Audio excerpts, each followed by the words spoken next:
Hi guys, it's me Anne, and today at the plant table I will talk about these very beautiful foliage plants, caladiums. And the reason I really like them is because their leaves are so strikingly beautiful and they have so many beautiful variations that, if you start collecting them, it is very difficult to give up on these plants. So today we will talk about everything that is to do with caladiums. So by the end of this video, I really hope that those of you who still haven't fallen in love with caladiums will fall in love with them and will give them a shot. And for those of you who already keep caladiums, I hope that all your doubts will be answered and you will get better at keeping caladiums happy and thriving.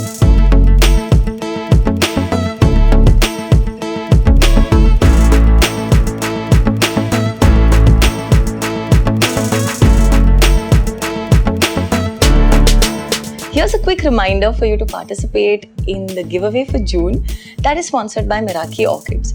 Find the rules in the description down below. I'll leave links in the description. You can go and check out their products as well. Let's quickly look at the plant background. Caladiums are perennials that belong to the Araceae family, and they are often called elephant ears because of the shape of the leaves. And other few common names that they go by are heart of Jesus and angel wings. Actually, these also are connected to a few cultivars. They are also closely related to the alocasia, colocasia and the xanthosoma, which are also called elephant ears, again because of the shape of the leaves. The caladium is native to South America and Central America. They have been naturalized in tropical islands, in many tropical islands all over the world, and also in places like India and Africa. They grow in forests near riverbanks where the humidity is really very high, and they go dormant in the dry and colder months. Now let's look at a few plant facts. Like I said before, caladiums go dormant in the dry seasons, okay? And they grow beautifully in the monsoon or the rainy season, and even in spring, that is when the humidity is much better. If we talk about places that don't have a specific rainy season, these plants will go dormant as soon as winter sets in. But spring is the right time to replant them and get them started again. However, there are many collectors that I know of who try and keep these plants from going into dormancy. They do not allow the plants to go dormant and they keep them happy all year around. That is by providing exactly what these plants need and keeping the conditions perfect for them.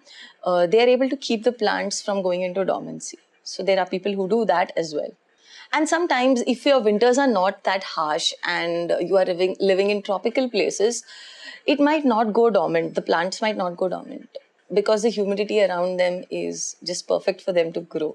Especially on forest floors, you will see some of these caladiums growing all year round, especially the wild ones and not the delicate cultivars.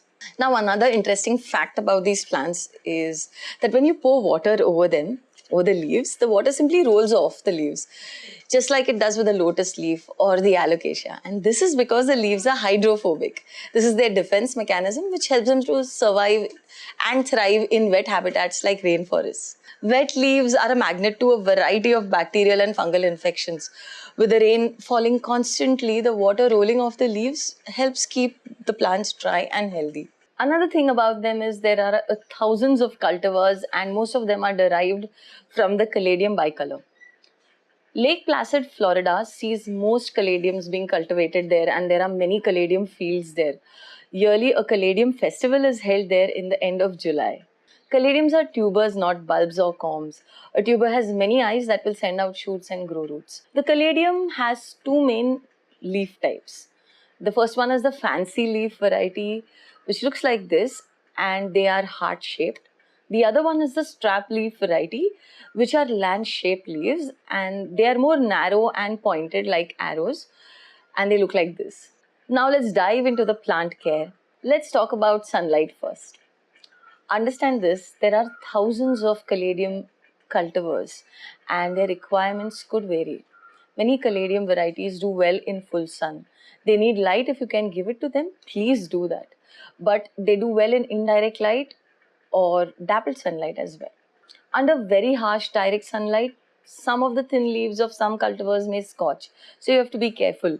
If you have a southern sunny windowsill, then you could Let the light fall on these more delicate cultivars through a sheer curtain or a screen. Do not keep them in very low light conditions. They need light, and with limited light, they will not thrive. So give them as much bright light as you can, and these plants will grow really well. So now the form of this plant is such that the leaves are facing upwards. You can see that the way I've placed them, you cannot even see the leaves. Only when I turn the pot like this, you can see the leaves. They're all facing upwards, positioning themselves in such a way that the water will roll off it, and also that it will be able to get enough light.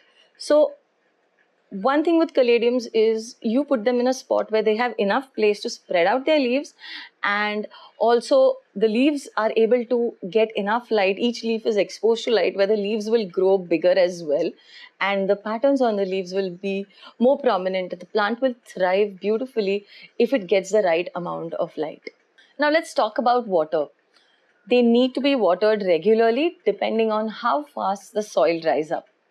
Now, these plants have big hydrophobic leaves, and when you water over the leaves, the water will simply roll off the leaves. So, when you are watering a caladium pot, don't water over the leaves, rather, water the soil and see that you deep water the plant when you're watering it. Now, it is important to keep the soil moist, not wet. Wet, soggy soil will cause your tubers to rot. So find a balance with your watering, and don't overdo it. Just because these plants like water, don't overwater them because the tubers will rot. Ensure that your plants don't sit in water, especially if you keep pot plates under your pots. What you could rather do is add pebbles to the trays so that the plant is raised and it is not touching the water. And you have it sitting in a humidity tray as well. So adding pebbles to your trays is a good idea. It keeps the base of the pot away from water. Soil. A balance between a well-draining loose soil that provides enough aeration to the plant tubers and roots, and a moisture retaining soil would be ideal for this plant. If the soil were nutrient rich, it would really help. So you could use 20% compost, 20% humus, 20% peat, and 40% mix of orchid bark, charcoal chips, gravel, or cactus mix. You can just mix it all up, and you can tweak the mediums and quantities and experiment to get your perfect mix that works for you. Just ensure that the soil is well draining and it doesn't compact, and it is also nutrient rich, and there is some medium that will retain some amount of moisture as well. So find your own mix, put your own mediums, and get something that will suit this plant perfectly. However, here in India, most nurseries sell all caladiums in clay soil, and they do okay. They grow well, they go dormant when they want to, and they come back up when the conditions are ideal. So mixing a perfect soil mix is up to you if you want to do it. However, when you do it, when it is given exactly what it wants, the plant will grow beautifully and thrive. Also, when you buy tubers, you will have to make your own soil mix so that you have a better chance at growing the plant. And a loose medium also helps you when you are saving up your tubers in the winter to plant it in the spring or the rainy season. So when you have to dig it out from the pot, it comes out easily from a looser medium than a compacting clay soil which will stick to the tubers. Fertilizing. Caladiums feed mainly on potash and phosphorus. If you plan to use a slow release fertilizer like manure or vermicompost, or a controlled release fertilizer like Basacote that you use generally for a 6-month period, you can fertilize your pots at the start of the season. You could also use seaweed solution diluted in water or other liquid fertilizers once every 15 to 30 days. But I would say one thing, less is always better. Don't over fertilize your plants because you may end up harming them rather than doing them any good. So it's very easy to over fertilize them. So if you forget fertilizing once in a while, it's absolutely okay. Your plants will do well, but do not go overboard with your fertilizing. Dormancy. Now, talking about dormancy with caladiums is absolutely important because these plants do go dormant. And if I had to put a downside to keeping these plants, it would be that they go dormant for some time. We have been speaking about dormancy a bit, but we need to, with this plant, understand dormancy more. This plant goes dormant when the conditions are not ideal for it, like when the humidity goes down or the temperatures get too hot or too cold. You can look at this as a resting period for the plant. What happens is the leaves start yellowing and they completely die out. That means they are going dormant. Don't panic or think that your plant is dying. The tubers are very much alive, and if you care for them through the dormancy period, then you will have shoots growing back when spring comes. So when the leaves start dying, at this point you have two options. The first one is for people who are busy and want the easy way out, and who also live in tropical places where there is no frost. What you could do is, once the leaves die out, separate the pot and keep them where you can regulate the watering. I water these pots once a month just to keep the tubers alive. And around springtime, some of them wake up, others during the rainy season. And when I see any sprouting happening, that is when I start watering regularly. And I also fertilize them. After a few days, the leaves appear. Just be very careful not to water the dormant tubers any more than once a month so that they don't rot. And it is extremely important to separate these pots and don't keep them with your regular plants, because when you're watering your regular plants, the pots will get watered. So keep them in a place where there is no access to water and the tubers will remain safe in the pot then. The next option is you remove the tubers from the soil and store them away to be planted again in spring. This you must do if you are in places where you get frost and have planted the tubers outdoors or in the ground. Or even if you dislike having so many empty pots that have gone dormant in the place where you display your plants. If it looks ugly to you and you don't have any other specific place for them, then digging up the tubers and storing them is the way to go. Now let's talk about storing tubers. How do you store them? It's pretty straightforward and simple. All you have to do is dig them out of the soil, wash them off. You could apply a diluted fungicide as a preventive measure so that there is no rotting or no fungus growing on them. And after you apply the fungicide, you leave them to dry out for some time. And after that, all you have to do is store them in a net bag or in a cloth bag or in a paper bag that has enough aeration and humidity is not trapped in. So if you plan to store them, some people I have heard also store them in peat moss or in sphagnum moss that is completely dry. The medium that you're storing them in has to be completely dry to avoid any form of tuber rot. Now, after you have stored them in your net bag, what you have to do is find a spot or a cupboard or a place where you can keep them, store them up. That place has to be dry and without any humidity. It also should not be too hot or too cold, so the temperature should be just right. And that's how you store them. You can store them up for a couple of months, that is in the winter period, and when the spring comes, that is when you put them back in the pot and you plant them again. Let's talk about planting the tubers. Now when spring comes, get the tubers out and pot them in a fresh pot of soil. Ensure that the eyes are pointing upwards because the shoots will grow out from there.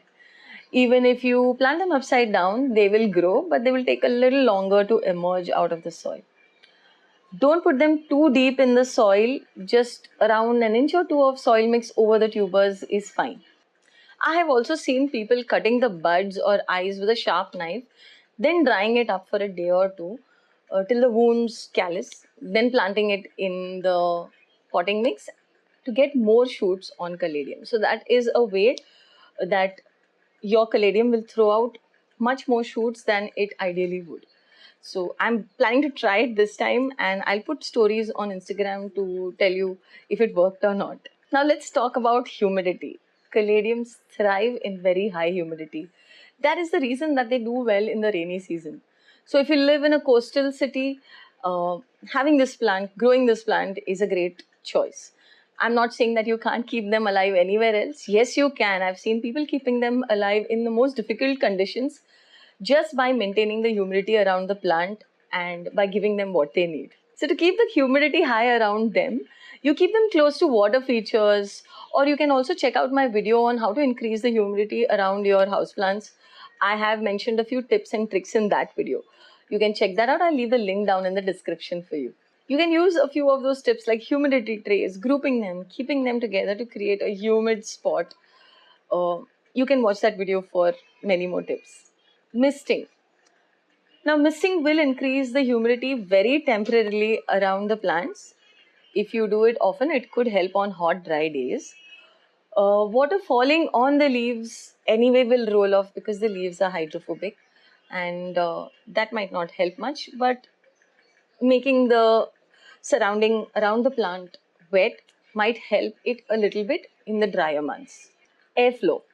As the caladium enjoys high humidity, it will not appreciate that much airflow because airflow will displace the humidity. I remember my friend giving me this tip in one of our conversations about caladiums.